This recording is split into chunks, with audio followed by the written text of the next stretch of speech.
السلام علیکم۔ امید کرتا ہوں آپ سب خیر خیریت سے ہوں گے۔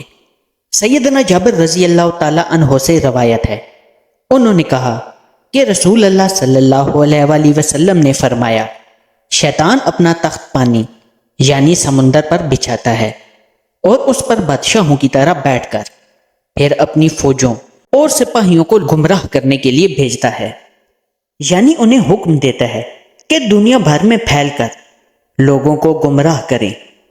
چنانچہ وہ گمراہ کر کے واپس اپنے بادشاہ شیطان ابلیس کے پاس آتے ہیں اور اپنی گمراہی کے کارناموں کو اپنے بڑے شیطان کے پاس بیان کرتے ہیں۔ جو زیادہ لوگوں کو گمراہ کر کے فتنے میں ڈالے گا وہ سب سے زیادہ مرتبے پر بڑے شیطان کے قریب ہوگا۔ ان میں سے ایک اپنے سردار کے پاس آتا ہے اور کہتا ہے، میں نے فلاں فلاں کو گمراہ کیا۔ سردار ابلیس کہتا ہے، تو نے کچھ نہیں کیا، تو حرام خور سپاہی ہے۔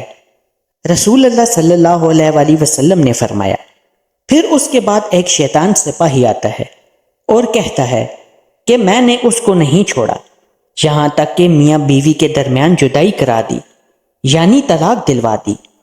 آپ صلی اللہ علیہ وآلہ وسلم نے فرمایا، بڑا سردار شیطان اسے اپنے قریب کر لیتا ہے اور کہتا ہے، ہاں صرف تو ہی نے اچھا کام کیا ہے اور وفاداری کے حق کو پورا کر دیا۔